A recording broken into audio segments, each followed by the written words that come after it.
kongresy ny tim tany Bongolava mila maka fahefana ra-pomba demokratika isika. Raha mbola miantsy nisy olo-mamba-oka ilalatiana rakotona zafy dia itony tolona hoy vonay Tizon Ezen.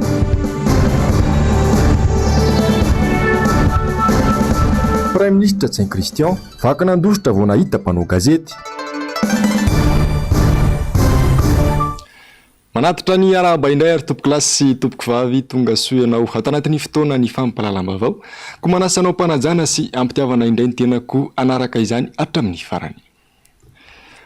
Notanterahina androany ny kongresy paritry ny antoko tim atao amin'ny faritry Bongolava hafahombiazana no hita satria feno iboka ny efitrano tonga tany an-toerana ny Filomary Karavalomanana nitarika ny fotoana izay hanarahandreo hasolomam-bahoaka tim sy ny abarao politika. Zeromaino Menjanary manoho Randrem Malala. Taorin'ny fianaran-tsoa dia i Bongolava no nandray ny kongresy paritry ny antoko Madagasikara. Faritra mpamokatra misongadina amin'ny sehatry ny fambolena sy ny fiompiana i Bongolava kanefa misedra olana raha tsy teny afatsy ny tsy fandriam-pahalemana ny fahalafosan'ireo ambiko sy ny zezika. Aiko satria ny anako ny sehatry ny fambolena sy ny fiompiana hoy ny filoha nasionaly ny antoko Madagasikara Marc Karavalomanana.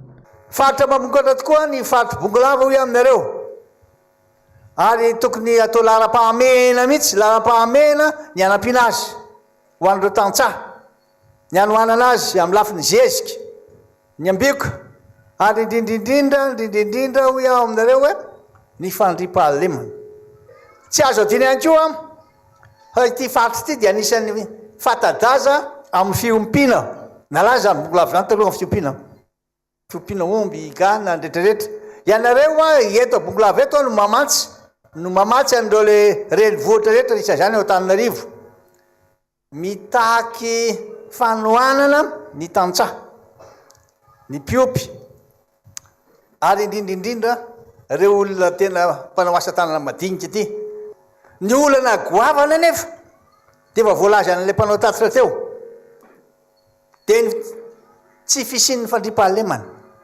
tena maritsy lavololo mponiny Bongolava tsy misy fandriam-pahalemana eto zone rozy lavo zao Bongolava ka raha inona ataotsika raha tsisy fandriam-pahalemana tsisy azo atao io zany tsy maintsy atao vaindondra raha fandriam-pahalemana io tsy maintsy ary tsy maintsy mahita vahaolana amin'io tsika. Ananako tanteraka ny vahaolana hoy ny Filomary Karavalomanana saingy mba ahafahana manatanteraka io vahaolana io dia mila maka fahefana ara-demokratika isika. Izany raha te hoy izy no antom-pisiany antoko politika.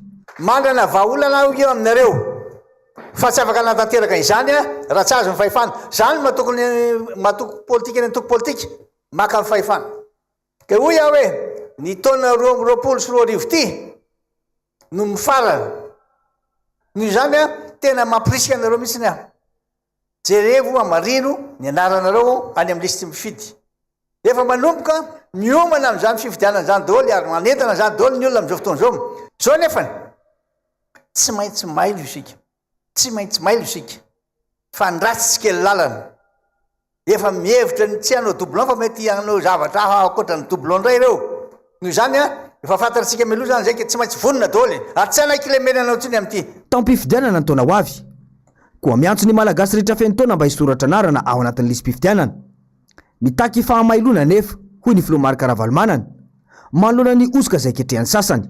Voalohany ny manentana ireo mpikambana sy ireo olona rehetra ampitaona mba hanoratra ny anarany any amin'ny lisy mifidy. Faharoa mila mailo hoe aminareo ka anara-maso tsara ny fanavoizana ny lisy mpifidianana satria mety hisy ny osoka sy fampidirana anaran'olona tsy ampitaona sy miverimberina manana anjara toerana lehibe dia lehibe an'izany fanentanana zany ny vehivavy misy paikady vaovao ataotsika ny vehivavy sy ny tanora misy paikady vaovao amena azy noho zany dia tsy maintsy atsaraina ny rafitra misy amin'izao fotoana zao amafisina mihitsy ny rafitra misy ato amin'ny tokotika Madagasikara olazaiko aminareo rehefa avy eo reto ny fanatsarana ny rafitra miainga any amin'ny fokotimma mihitsy tsika miainga fokotimma any amin'ny fokotimma tsika dia efa manara-maso tsara any amin'ny fokotany eny hoe izapy ny olona mba tokony isotra ny anarana nefa mbola tsy navita ary izy aby sao de valambaliny izy apio izy de miakatra re amin'ny commune zany miakatra amin'ny distime de ny olona de makany amin'ny rectime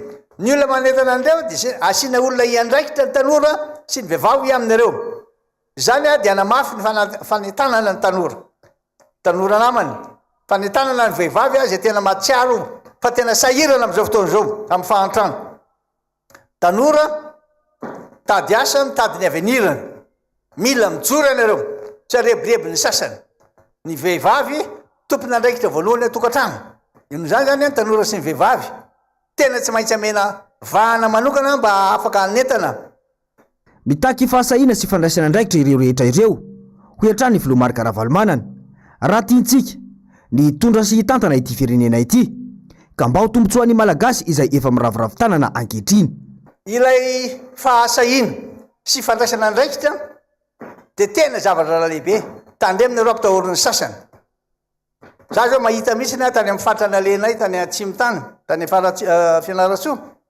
alainy ndray le liste le olona tena mijoro de ampitahoriny alainy ny fanana ny vakiny ny tranony de lasa matahotra le olona fa raha vo amindray iny isika ndray iny anareo tsy hitanareo tsoy zay anaovana zany hoy aminareo ndratsy sy kely lalana ka mila mitandrina de mila mitandrina tsika manatena o ary mino aho fa tena irahina tsara Bongolava tao anatin'ny fandaharam-potoana tamin'ity fitsidiana any Bongolava ity ny fanamariana ny faharoapolo taona ny antokotiko Madagasikara nisy ny fanapahana ny mofomamy sy ny fampirantiana antsara ny asa vita ny fitondrana Ravalomanana sy ny antokotimy nandritra ny fitantanany ny firenena miandry fifidianana demokratika isika ho ny Filomarika Ravalomanana androany tsy ny antoko-timma mitso izy no anonga-panjakana eny an-dalambe hampandala ny ara-dalàna ny timma fa tsy antoko mpandika lalàna miantsony amin'ny tokony hanajana ny lalàna mamaritra ny andraikitry ny antoko hapolitika ihany koa ny Filomarika Ravalomanana Zirma Menjanary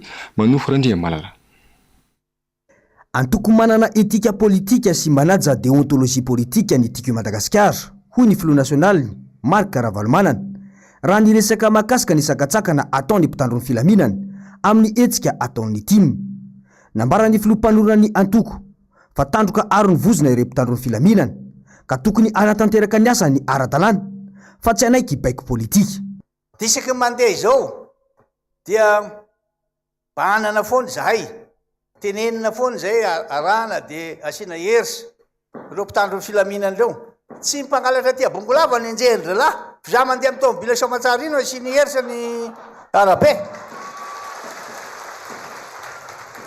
mba agaga ianareo retsy ve le resy de iny ka mialatsy président fa ny anay baiko adala be zany de tateraha de isaky mandeha reo le mpitandro ny filaminana reo de milaza efa misokatra fa na diadina sokatra fa tsy nety nitsatona mihitsy ahoana ny fandeha ty efa nisokatra fa na diadina sokafandralala izy fa tsy akatona satria nahoana mahazo tsindry avy any avelany any izy avy any ambony any izy isan'ny nazo nitsikerana nandritra ny atrikasa izay nataony vondrona afrikanina omaly ny mpitandro ny filaminana manoloana ny tsy fandriam-pahalemana mitranga eto amin'ny firenena nambarany Filomarika Ravalomanana fa andraikitry ny mpitandro ny filaminana ny mifeny tsy fandriam-pahalemana omaly any izy fivoriana zay naomle consolidation de la paix à Madagascar de nisy manambonina gendarme service de renseignement amin'ny responsabilité de nohan'ny olona teo hoe ianareo gendarme de mba tsy mety ny ataonareo a nareo manelingely tokony anao niasa nareo amin'ny fandriam-pahalema nareo ianareo ndray mandrebireby sy manako tabany olona sao zao tsika nandeha teo naninona tena resahanay aminareo ry mpitandro filaminana indrindra fa ny gendarme olona voafe voabaiko ary pakatoa ny mpikambana anatiny tiko Madagasikara sy reo mpanoana azy ary olona tsy mba mpandroba fahefana na mpanonga-panjakana zany zahay amin'ny 2023 hitatsika ny voniny atao zay ny mahatonga anay hoe ajao toy ny Andrakandriamaso a io lalam-panorenana io zay ny mahatonga amanao hoe ny lalàna velona misy ato Madagasikara sy ny lalàna tokony isy isaky ny faritra tokony atao chef de région tokony aty fa tsy zany gouverneur zany aza misy zany eo ny lalam-panorenana hitsaky tsahandralava mihitsy ny lalam-panorenana de zao izy atram'izao reto olona mijery areto za mijery anareo reo a tsy mahalala mihitsy ny tety andro roviana natao ny fifidiana zay filoha amin'ny pirenena de mody mantankizihatra fotsiny rovina no atao nametraka zany fantanina tamindreo le union africaine na fikambanambeny africaine zahay nareo a de tena tsy mba mijery aty Madagasikara mihitsy fa izay aty neka tsy afaka mihetsika mihitsy anaovan'reto anay izy maro anisa aho amin'ny assemblée zay lalàna tsy azo zay lalàna le foa lalàna iny lany daholo lany tsisy fa na de lalàna tokony tsy lany indreto ara tsy maintsy atao a ty congrès party ty ampahafantarina ny olona hoe tsy maintsy misy fifidianana amin'ny heritaona na inona na ina fa mila mivonina tsika mila miomana tsika mila mailo sika mila misoratra anarana isika satria zareo mieritreritra hoe atao vola-keliny eo de za raha manao misy an'izany hoe jugement supplétif aingana be zany olona tokony 50 no ataony jugement supplétif farafa aingana mahatratra amina arivony ray tonga le olona de mena-karatra fotsiny zay manao zaran-karatra lita fotsiny nanantitra hatrany ny filompanorona ny antokotoko Madagasikara fa tsy misy afa-tsy ny fisoratana anatin'ny lisym-pifidianana sy ny fanehoana ny safidy ary ny fiarovana izany ihany no ahafahana manova ny zava-misy iainany vahoaka malagasy ankehitriny. Fa tsy ekena ny fanjakana miady antrano fa mila ravana ny firafitry ny vomera maloetena misahana ny fifidianana mila ampiarina ny lalàna tsy isian'ny tsy maty manota eto amin'ny firenena isan'ireo feikevitra ny voaka taorian'ny asam-bomera nataondreo hampiatrika ny congrès party tao Bonglava ireo teboka maro voakasika no namoahana feikevitra ka isan'izany ny politika sy ny sosialy toy izao ary ny tatitra momba izany. Hamafisina ny rafitry ny antoko manerana ny faritra Bonglava ary atao ny redynamisation. Entana ny mpikatroka atima andeha hisoratra anarana ao anatin'ny listy mpifidy any amin'ny fokotany fa tsy miandry ny mpanisa mpifidy ho tonga ao an-trano. Manentana ny rehetra hanoro sy hanampy an'ireo namana tsy mahay mamaky teny sy manoratra. Tsy ekena ny fanaovana jugement supplétif amin'izao akatroko ny fifidianana izao fa maimbomaimbo fangalaram-bato amin'ny fifidianana. Mila ravana ny rafitra mikarakara fifidianana ankehitriny dia ny CENI zany ka hatsangana ny CS na comité électoral spécial. Hatao mialoha ny fifidianana ny filohan'ny fokotany mialohan'ny fanisana ny mpifidy. Hatratra ny tsy misy atakanjo ny fanisana mpifidy ankehitriny fa tsy mandeha araka ny tokony ho izy. Hatsangana ny rafitra mpanara-maso ny fanisana ny mpifidy iarahany herivelona misy eto amin'ny firenena. Raha tao fampitana ny zava-mitsy teo aloha tamin'ny filoha Marc Ravalomanana sy ny fitondrana ankehitriny dia mampiteny mony ara-tsosialy totonga natanteraka amin'ny fahasalaman'ny vahoaka ankehitriny no ny fahalafosan'ny saram-pitsaboana. Totonga natanteraka ihany koa fampianarana no ny fampidirana politika ao anatin'ny rafim-pampianarana tsy zakan'ny sarambabem-bahoaka fiakaran'ny vidim-piainana. Manjaka tanteraka ny katrano an-trano amin'ny fiainana andavanandro. Tsy mba misy miahy intsony ny vahoaka madinika eny manjaka tanteraka ny mpanambola. Faharoa raha teo karena mila tosika ara-bola na ara-pitaovana ny tantsaha mpamokatra toy ny PSDR avaozina ny rafitra politika ara-bola eto Madagasikara ary avaozina sady amaivanina ny rafitra mifeny fananantany. Fahatelo fandriampahalemana mahatsiaro tsy misy mpiahy intsony ny vahoaka na andrenivohitra na ambanivohitra no ny fandriampahalemana ary velom-panontaniana hoe tany misy fanjakana ve eto Madagasikara. Miaramila dasy dia tokony fanjakana no miantsoroka ny sakafony fa tsy ny tambo-karamany. Ankehitriny ny dina isa-paritra mba andraisan'ny vahoaka ifotony anjara amin'ny fandriampahalemana ny tany. Hajaina ny fampifezana ara-poko sy ara-drazana. Fanovana tsy misy atakandro ny andraso ny toe-tsain'ireo olom-boafidy sy olom-boatendry eny na ny vahoaka ihany koa aza eo amin'ny fitantanana ndaram-bahoaka. Eo amin'ny ara-politika ampiarina eo amin'ny firenena ny tena demokrasia marina hahazoany rehetrarehetra maneho hevitra. Tsy ekena ny fanaovana tantely afa-dratotra ny fananam-pirenena. Apetraka ny tany-tandalana mba hialana amin'ny tsy maty manota. Ny olona ho fidiana rehetra dia tokony malagasy ray, malagasy reny ary teratany eto Madagasikara. Ala tontolo iainana.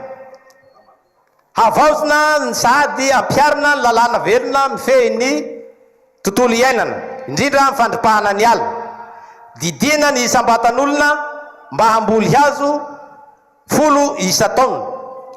Ampandraisina andraikitra ny vahoaka ifotony hikajy ny tontolo iainana, tsy njaraina isamparitra ny ONG misana ny tontolo iainana, araha maso akaiky ny fanomezan-dalana hikapany ala avoakan'ireo sapan-raharaha isamparitra. Hofehiny zany rehetra zany Andrimatofolo dia misy tolo-kevitra hoentinay eto ho fampandrosoana ny faritra, hapetraka ny fandripahalemana ho an'ny rehetra na ny any an-drenivohitra na ny any ambanivohitra. Tsy ekeny Bongolava intsony ny mahita mpitondra ny fanipaka karona ohatran'ny zava-misy eto Bongolava. Aoka mba olona mahalala tsara ny atao hoe faritra Bongolava no hotendrena ho lehibe ny faritra. Atsahatra nkiatrano atrano amin'ny fampandrosoana ny faritra Bongolava. Tohanana ara-bola sy ara-pitaovana ny tantsaha. Izay ny akon'ny kongresparitra nataon'ny Antoko-Atim tany amin'ny faritry Bongolava iny fa fanontaniana tonga ao an-tsain'ny mpanarabavao ankehitriny ny hoe vitatreo ve izany ny momba ilay fitsipaham-pitokisana nataon'ny solombavambahoaka. Namaly izany fanontaniana izany ireo solombavambahoaka naneho ny heviny ka nilaza fa efa eny amin'ny fitsarana avo momba ny lalam-panorenana ny baolina ankehitriny araka ny fomba fiteny. Asina Andriamanala, Andry Rakotomalala. Efa eny amin'ny fitsarana avo momba lalam-panorenana ny toy ny raharaha fitsipaham-pitokisana napetraka ireo solombavambahoaka 500 ho ny député Eleonore Joasy. Zahay sy député vitsivitsy 520 sy voangona dia napetraka eny anivony HCDDED ny saisine zany hoe raisinareo an-tanana ry HCDDED fa misy tsy fanajana ny lamina demokratika eto anivon'ny firenena zavatra mitranga nareo nomeny lalam-panorenana alalana andray andraikitra momba an'izany dia samy hitatsika omaly fa nampitay ny HCDDED eny anivony fitsarana avo momba ny lalam-panorenana izay antotakevitra izay miainga tamin'ny avety amin'ny solombavambahoaka ka izay ankehitriny zany dia any amin'ny fitsarana avo momba lalam-panorenana ny baolina. Zavatra anankiroa ny voalaza ao hoe tena niato tanteraka ve ny fitsipaham-pitokisana satria tsy nisy filazana mazava mikasika an'izany fa dia hoe nisy tsy fetezana pitsopitsony dia izay zany dia hoe raisina hoe midika fa niato. Dia manarak'izay nisy fitsabahana ny avy anivony mpanatanteraka aty amin'ny raharaha antony antemeram-pirenena nefa ny voafaritra mazava ao anatin'ny lalam-panorenana 1730 ny hoe inona sy navy ny zavatra petraka ny foto-kevitra amin'ny lalam-panorenana tsika eto anivon'ny Repoblika Malagasy dia hitatsika eo moa zany izay hevitra sy fanapahana ho avoaka ny anivony fitsarana avo momba ny lalam-panorenana. Nanambara moa ny filohan'ny fitsarana avo momba ny lalam-panorenana nanoloana ny mpanao gazety fa efa naharay eo taratasy avy amin'ny filan-kevitra ambony momba ny demokrasia sy ny fanjakana ara-dalàna na ny HCDDED io izy ireo ary efa misokatra ny fanadihadiana araka ny voalaza fitsipika mifehy azy ireo. Ny androany amin'ny mahafilohan'ny fitsarana avo momba ny lalam-panorenana dia tsy afaka ilaza ninona satria ny fitsipika anatiny na règlement intérieur ao amin'ny HCC dia mandrara mafy ny fanaovana commentaire abe maso zany ny dossier zay eo am-pilatananay zay mety mbola hamoahana didy na hamoahana vy atoanto.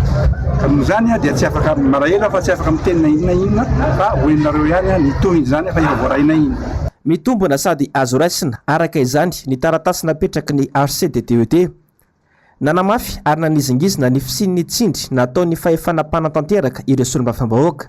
Eny moa zany dia hoe natao fotsiny antery ny anivana ny fisintomana sony amin'izany fitsipaham-pitokisana izany nefa ny raha ny fitsipika anatiny eto anivony antemeram-pirenena dia mazava hoe rehefa tafapetraka ny fitsipaham-pitokisana tsy azo tomona tsinono sony, tsy azo analana ary tsy azo anampiana. Araka izany dia tsy mifarana treo ny resaka fitsipaham-pitokisana ary mbola mitombona avokoa ireo teboka tsy mahomby amin'ny fitantanana izay ny sony avon'ireo solombavambahoaka 500.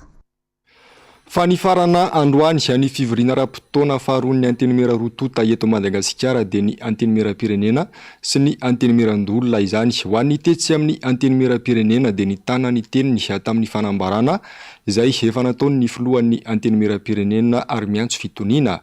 Hetsankilany kosa ny praiminisitra lehibe ny governemanta dia vaky nandositra vao nahita mpanao gazety. Asinandria Malala, Andry Rakoto Malala. Vaky nandroso singa praiminisitra Tsay Christian rehefa hitany fanandrasan'ny mpanao gazety teo amin'ny fivoahana amin'ny fitobian'ireo fiara tato amin'ny antenimera-pirenena antenany. Nivily lalakafa ary nitady varavarana hafa i Tsay Christian ka niandry tsy nisy teo ny mpanao gazety sy ireo mpitandro filaminana sasany izay niandry azy. Ny mpanao gazety ny MBS no nahatsikaritra ny fivoahana tamin'ny varavarana hafa ka nangataka fanehoan-kevitra taminy. Tahaka izao ny setrin'izany.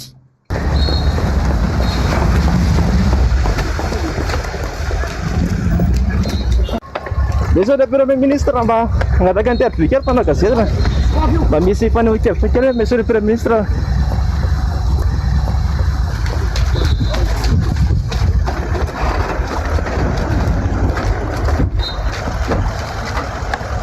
Taorin'ny fanakatonana tamin'ny fomba ofisialy ny fivoriana ara-potoana ny antenimera-pirenena iny fihetsika miavina nataon'ny nga praiminisitra Tsay Christian iny. Fa raha iverenana ny lahan-teniny Ramatoa Kristina Razanamahasoa filohan'ny antenimera-pirenena dia mbola nanamafy ny tenany fa tena ilaina ny firaisan-kina ny solombavambahoaka iarovana ny asy ny antenimera-pirenena. Misy hakana lesona izay zavanitranga teto izay posamia mangala anondraha ny firaisan-kina ny solombavambahoaka ihany no ahafahantsika manome hasiny ty androm-panjakana misy atsika ity. Koa manao antsoavy mba hampitsaharana tanteraka ny fifampihatsiana sy fifandramitana fa izany no antony fitoniana. Atreto dia any amin'ny fitsarana avy momba lalam-panorenana ny mason'ireo mpanara-bavao amantarana izay ho toy ny rara fitsopaha-pitokisana nandamoka. Fa voatonontonon'ireo solombavambahoaka hatrany any anaran'ny ministra ny serasera Lalatiana Rakotondrazafy razoina ny fanehoan-kevitra teny amin'ny antenimera-pirenena dia hita fa fositra ireny rehetra ireny ity ministra ity ary nahazo afatra amin'ny vaivay avy amin'ny solombavambahoaka. Asinandria Malala sy Andry Rakoto Malala. Tsy midika fahareseny solombavambahoaka akory ny filazan'ny filohan'ity androm-panjakana ity afa miantso fitoniana ny tenany. Nanaiky izany avokoa ireo solombavambahoaka hoy ny solombavambahoaka vonaity Jean Eugène saingy raha mbola miantso ny solombavambahoaka ny ministra ny serasera Ramatoa Lalatiana Rakotondrazafy dia hitoy ny tolona. Raha mbola misy fiatrehana ataon'ry Madame Lalatiana regny zany dia mitoy ny tolona. Zay le fipetrany fa tsy hiatsy anay ny ministra kely zay tsy afaka taindelo ary ka tsy ekenay zavatra ohatran'izany satria n'olom-potendry no aniratsira olom-bafidy tsy azonay ekena zany dia tsy azonay ekena mihitsy zany. Mandeha ny feo ankehitriny fa misy solombavambahoaka mikonkonina mitady hevitra anonganana ny bromaritry ny antenimera-pirenena. Ho an'ity solombavambahoaka ity hatrany dia filambaniny sady filanady raha misy tokoa izany. Tsy mahasaky mandravan'izany ato zay satria fantatray fa lonilony avy amin'ny resaka motion de censure teo zany zavatra rehetra zany ka raha andravan'izany dia ady mbola tadiavana zany tsy voaravan'izany bureau permanent eo zay sitraponay zay maro anisa zay 105 mandravan'io tsy mandravan'io. Eny amin'ny antenimera-pirenena dia mandeha ihany koa ny feo fa hisy fiantsoana fivoriana tsy ara-potoana ka anonganana ireo mpikambana ao anatin'ny bromaharitra no tena antony izany fivoriana tsy ara-potoana izany. Tsara ihany koa ny mampafantatra fa hisy filan-kevitry minisitra manokana amin'ny alahady ho avy izao raha tsy misy ny fiovana amin'ny ora farany. Tsy maintsy fantatra any amin'ny filoham-pirenena ny savorivory misy eny amin'ny antenimera-pirenena ankehitriny hoy ny miara-manonja tamin'ity androany ity ny fanapa-kevitra ny fitsarana avy momba ny lalam-panorenana no andrasana ho ny fanazavana miantso ny malagasy tsy ho voafitaky ny paikady maloton'izao fitondrana izao ihany koa ny miara-manonja sary sy ny ratsary ny Toky Saramarla. Any amin'ny fitsarana avy momba ny lalam-panorenana ny maso ny mpanarabavao ankehitriny hitapokita-pirenena mantsy ny fanitsakitsahany izao fitondrana izao ny lalam-panorenana manoloana ireny sy fitsabahany ingarajoelona sy ny mpiaradia aminy ao anatin'ny rarany anteny miram-pirenena ireny. Ka eto zany dia miangavy ny HCC, miangavy ny amin'ny Assemblée nationale tsy ho voatsindry. Aiza misy zany hoe efa lanin'ny Assemblée nationale natratran'ny quorum izany tedavina araka mifanaraka amin'ny lalàna misy dia avy eo foanana tapoka dia ohatra ny kilalao-njasy zany tsy manana fahefana ary tsy manana alalana mihitsy ny filoham-pirenena hitsabaka any amin'ny fandanin'ny député an'izany motion de censure zany araka ny lalàna mety farany amin'ny motion d'empêchement ny filohan'ny république raha zao mitohy. Akoatra izay miantso ny malagasy tsy ho voareborebo ny paika malotony izao fitondrana izao intsony ny miara-manonja. Aza miditsy amin'ny levelam-panjaka. Levelam-panjaka eto ny hanainga zay tiany atao hanao fividiana botolo na ifity azy forcé satria io nzay fa tena miasa ny fitondrana fa midina ny rehetrarehetra paikady ny any zareo.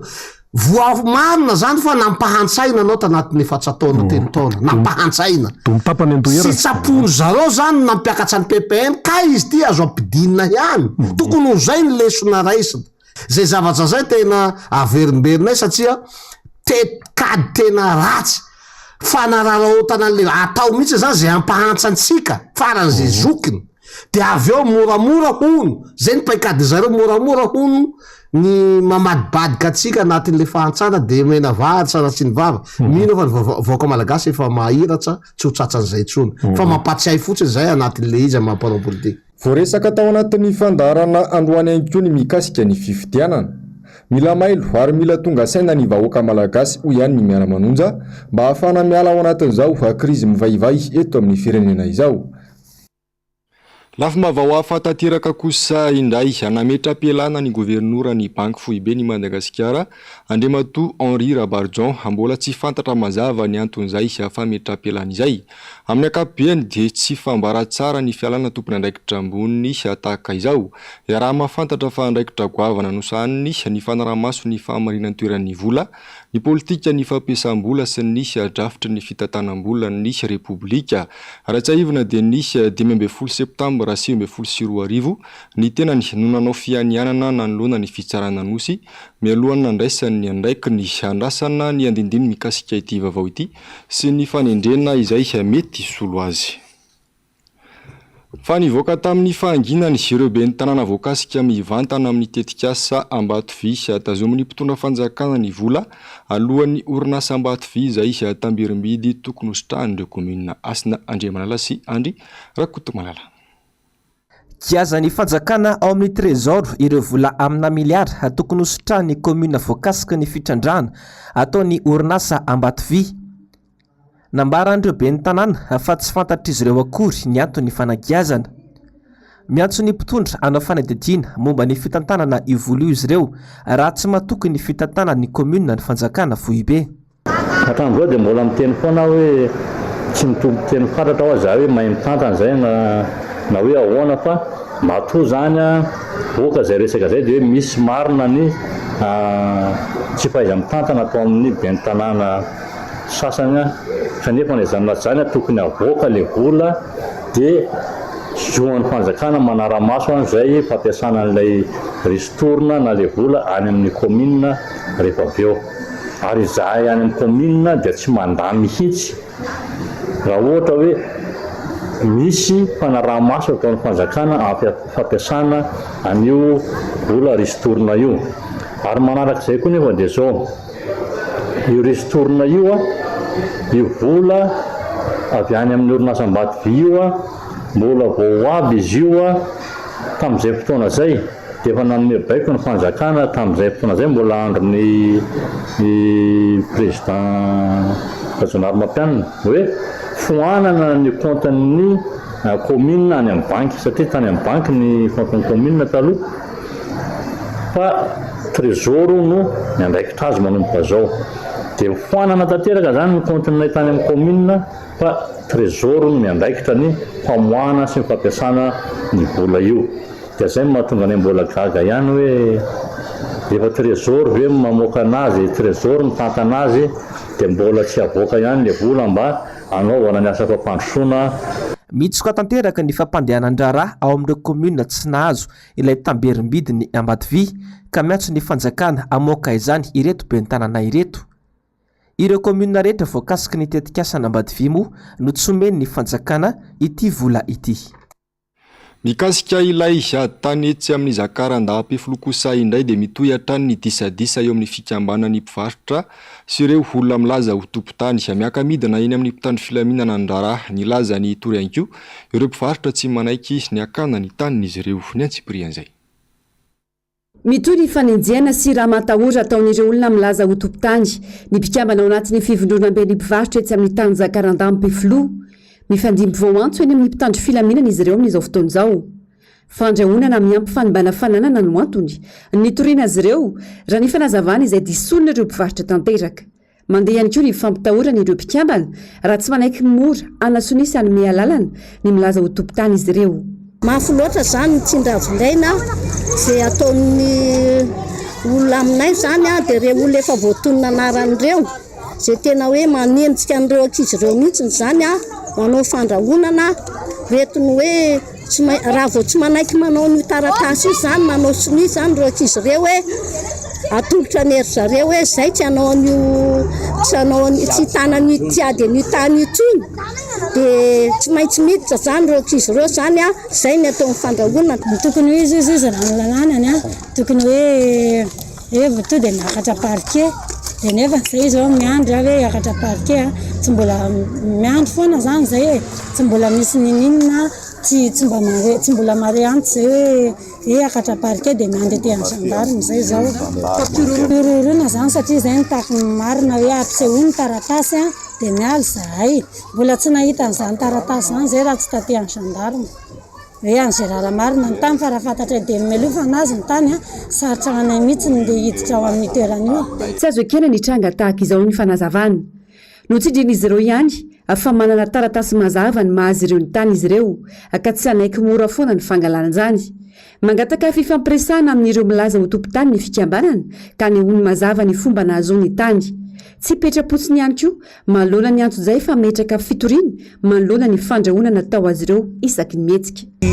Plan cadastral azonay domaine sy topo misy ny signature ny conservateur ary tamin'ny taona 2000 ny nazahoanay an'ity dossier ty ka tsy fantatray raha kolokolo nazahoanay an'ity dossier ty plan cadastral io atombadika mbola misy ny signateur ny signataire olo-kafa koa tsy fantatro azo amarinina ao amin'ny domaine daholo zany misy fitenenana any hoe satria ny fototry ny fangatana dia ny anamarinana ny zo ateraky ny fotoana voafetra mahatonga ny zavatra hoany zay mitana azy noho ireo antony ireo didianay ary eo amboan'ny fitarian'Andriamatoa lehibe ny fari-piadidiany fananantany ny anaovana fitsiriana eny atoerana sy izay ataon'ny commission mpanjakana voatondro ny andininy fahatsaikitsaikitsaiko amin'ny lalàna laharana zao 15 février zao izahana ny fanamatisa milalina atao ao amin'ny tany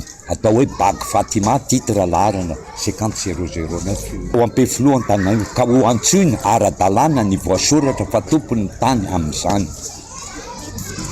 Ty didy fitondrany ty ny mena tamin'ny taona 2010 ka 420 may ka asa re tompoka raha izy ny tompony na izay nefa nahazo plan cadastral zany iny ampisehoko anareo iny fa ny rapport ny fitsiriana tsy hita.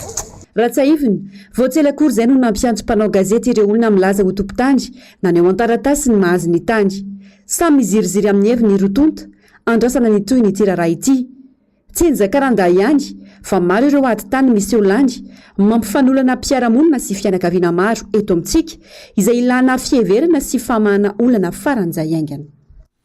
Mitaky ny anesorana tsy misy fepetra ny tale jeneraly eo anivon'ny instatana ny ivitoeram-pirenena momba ny antotanisa ny mpiasa. Akoatra ny tsy fandoavana ny karamandreo mpiasa, maro ny endrika antsotsay sy ny endrika kolikoly ataon'io tale jeneraly io raha ny fanazavana. Sary sirinatsary ny Hatoky Ramarla. Antsojay afandroana tsy fanomezana karama fanambatambazana ireo mpiasana kolikoly ireo no afitsoky ny tale jeneraly eo anivon'ny instat na ny ivitoeram-pirenena momba ny antotanisa manoloana ny fitakiana ataon'ireo mpiasa kontraktuel amin'izao fotoana izao. Toy izao ny resaka ny fanaova ny tale jeneraly tamin'ireo mpiasa ireo. Ohatra mananjana ny tenao zao afaka baka zany anao de zay mane fantatrareo tsara zany fa na ikarakara azy hiditra polisy ary anao raha amin'ny 500 000 400 000 anao par mois anao atafiditra azy. Fa par contre raha ohatra ka manana le projet andeha anao mandray le montant ato santa j'ai dit comme ça ohatra 40 millions azonao ao de mety mampatafiditra azy de mba ankinonao any amin'ilay zany aveniranao le eto. Ohatra ka mijanona eto anao nanatin'ny 10 ans atafiditra azy anao matraparetriretinao atafiditra azy anao tsy atafiditra azy anao na de épargne ohatra ny ahoana anao zany amin'ny karamanao eto tsy atafiditra azy anao d'ici 10 ans 15 ans le zaza mety efa mialehibe to fa le opportunité androany zany mitondra azy. Tsy nanaiky izany ireo mpiasa ary mitaky tsy misy atakandro ny anesorana io tale jeneraly io. Satria zany ireto mpiasa reto zany de nisy atsonjay natao aminy ary nisy niroasin'ny tale jeneraly nisy zany fanararota-pahefana. Rehefa nitaky ny zoany zany le mpiasa reto dia nisy ny fanambasana vola 8 millions d'ariary zay nataon'ny tale jeneraly instat hoe raiso le vola 8 millions d'ariary de manao anaovanareo concours ny polisy ho an'ny zanakareo afahany fanadinana zany anaovana kolikoly any zany hoe nisy intention coupable zany nataon'ny tale jeneraly instat. De tsy nanaiky an'izay zany reto mpiasa reto tsy nanaiky an'izay kolikoly zay de grève ka rehefa grève de nroasin'ny tale jeneraly tamin'ny 17 novembre de nitory tany amin'ny conseil d'état tamin'ny 19 novembre de ny 2 décembre nivoaka ny didy de niantona ny fandoana zay nataon'ny tale jeneraly an'ireo mpiasa 20 kanefa na niantona raha zany didy zany de mbola nitapahan'ny tale jeneraly instat any ny karama nreto mpiasa 20 teto de efa tsy mihinan-kanina fa de manjanaka reto mpiasa reto zany zao ny andro fety de tsy maintsy iregle an'izay zavatra eka fanalana tale jeneraly faran'izay aingana zany zay no vahaolana. Ratsaivina efa mambolana maro ireto mpiasan'ny instat ireto no nanao fitakina. Mbola mitarazoka ny famahana ny olana treto ary tsy mitsahatra ny miantso ny fanjakana foibe hijery akaiky azy ireo ny mpiasa. Vaovao ny tontolo iainana kosa indray vitsy amintsika miaina eto andrenivohitra no mahafantatra ny fiovaovan'ny ny toetrandro raha ny fanadihadiana nataon'ny fikambanana mahatsangy ny tanan-dehibe anefa no tena mizaka izay fiovaovan'ny ny toetrandro izay kanto namoana horonan-tsary hafanentanana mba ampandraisana andraikitra ny rehetra. Havitra solon lehibe Mathieu Prince. Enimpolo isanjaton'ny mponina maneran-tany no miaina an-tanan-dehibe araka ny tatitry ny firenena mikambana. Mizaka sy miaina ny voka-dratsy ateraky ny fiovaovan'ny toetry ny andro izay mahazo vahana ny mponina mivelona tanan-dehibe toana Antananarivo. Maro ny hetsika ataon'ny fikambanana maro ho fanentanana analefahana ny fiovaovan'ny toetry ny andro sy ny manodidina ny tontolo iainana. Resaka fifanarahana ny COP 26-27 araka ny voalazanao teo tsy tafipita amin'ny mponina le izy satria raha mivaly ny fikarohana nataonay dia mahafantatra ny olona inona fiovavan'ny toetrandro fa tsy fantany mazava hoe inona le izy. Mahafantatra ny olona hoe inona fiatraikany kanefa tsy afaka ny vohitra izy ohatra amin'izay fiatraikany izany noho ny tsy fahampiny fampahafantarana tonga any amin'ny zareo. Dia raha manao an'ny fikarohana ihany izay dia mangita eto ireo olona ireo te hafantatra izy ireo sady misy hevitra tsara ihany koa avy any amin'ny zareo hoe hiadina amin'ny fiovan'ny toetrandro sy hikajiana ny tontolo iainana. Tena hita fa ny fampianarana mihitsy zany no tena tsy ampy eto andrenivohitra tsy ahafantaran'ny olona ka mahatonga an'ilay izy mbola hiatraika sy mafy isan'andro ny fiovan'ny toetrandro. Tsika moa zany eto Madagasikara dia miaina amin'ny réalité misy eto Madagasikara raha jerena fotsiny dia amin'ny tany fahalalan'ny olona ny total alphabétisation eto amintsika zany dia sensibilisation aloha ny tena mila mafisina kokoa fa tsy manakana kosa nefa zany fa iny sensibilisation iny dia mila arahana azy. Maro amin'ireo olom-pirenena valo hatramin'ny 5 taona nanaovan'ny fikambanana mahatsangy fanadihadiana ny tsy mahafantatra akory ny voka-dratsy ny fiovaovan'ny toetry ny andro. Ny hevitra voaray tamin'ireo fanadihadiana narindra niaraka tamin'ireo teknisianina momba ny tontolo iainana no nahazona namokatra horonan-tsary anentanana sy hampahafantarana ny vahoaka eto an-tanàn-dehibe hikolokolo sy hikajy ny tontolo iainana. Ny tena nataonay hatramin'izay aloha dia ny hoe miantso ireo olona mpisehatra amin'ny hoe resaka tontolo iainana. Ohatra hoe miady amin'ny fampiasana plastika, reny mpanao fatana tsitsy reny zany natsonay amin'ny hoe formation sy recherche le asa fikatroana eto dia le kolotsain'le olona misy zany, le olona misy zany no tianay hanana toe-tsaina, toe-po, toe-panahy, fomba mampanao mikasika ny tontolo iainana. Esika amin'ity taona ity zany dia nisy documentaire nivokarina mikasika ny fiantraikan'ny tontolo iainana eto Antananarivo renivohitra. Fanao isan-taona ho fanentanana sy fampandraisana andraikitra ny rehetra amin'ny fiarovana sy fikolokoloana ny tontolo iainantsika ny toy izao. Ndao hiaro ny tany ho an'ny taranantsika no ny ompana n'ity andiany fahadimy ity. Hitoy amin'ny famboleka azy ny hetsika ho an'ny rahampitso hiarahana amin'ireo tanora sy mpisehatra maro mpiaro ny tontolo iainana miaraka amin'ny Centre Arip Madagasikara. Amaranantsika ny fampalalam-baovao ny maresaka iraisan'ny pirenena nahafatesan'olona ny fitakiana ny famoahana ny filoha perovianina teo aloha Pedro Castillo hamafy ny fifandonana teo amin'ireo hampanao fihetsikehtsehana sy ny mpitandro filaminana. Nanamafy ny mbola hitazomana ny filoha teo alohan'ny amponja nefa ny fitsarana avo any an-toerana Ravo Razafy Maina sy Toky Ramala. Tany Atsimo Peroa no tena mafy ny fifandona ireo mpomban'ny filoha teo aloha Pedro Castillo sy ny miaramila. Olona fitony namony any ankoatr'ireo naratra. Fangatana ny voany filoha perovianina teo aloha any amponja no antony fihetsikehtsehana. Ity farany anefa araka ny fanambarany fitsarana avo dia mbola mikatra 20 volana. Ny tenen'izay voahongana ny 7 Desambra teo. Mavesatra ny fiampangana ity filoha perovianina teo aloha ity. Fialkalofana ary fikasana itsoka ny aingy atao amin'ny masovon'ny Meksika taorian'ny fananganana azy. Teo koa ny fikasana fikomiana saika taony izay mety hitarika fanagadrana hatramin'ny 10 taona.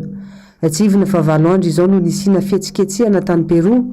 Miamafy izany na dia efa miatra ny toerana atao anatin'ny 30 andro aza ny fepetra amin'ny tany misy otakotaka araka ny fanambarana nataon'ny parlemanta sy mitondra fanjakana amin'izao. Raha ny tatra ofisialy, olona 5 no namony any hatramin'ny 7 Desambra nanombohan'ny fihetsikehtsehana ary 700 ireo naratra. Serana Pierre manidina 5 ihany koa ny voaterina katona. Lalana zato mahery no tapaka ary natsahatra ny fandehanana lamasinina mitondra mpizahatany mihazo amin'ny Machu Picchu. Marina fa ny filoha-lefitry ny filoha teo aloha ihany no mitondra ny teteza mita raha tokony taona 424 ano any fifidianana filohan'ny pirenena ao Peroa dia manam-pikasana ny androsi izany any Desambra 13 ny mpitondra ankehitriny Dina Boluarte. Ity farany izay entitra ary tsy milefitra amin'ireo karazana fihetsikehtsehana misy. Ataony mahazatra dia ny fandarana aona marina sy ny fandarana Global News no arainao avy hatrany. Aorian'izao fampalalam-baovao izao, aorian'izay kosa ny horonan-tsary mitohy mitondra ny lohateny hoe Glisy Laproa. Io kosa ny lohatenin'ny horonan-tsary indray miseho atolotry ny ambesaonao amin'ity androany ity ny sampana fampalalam-baovao. Mamy fotoanana ho amin'ny rahampitso indray. Velomary tompoko.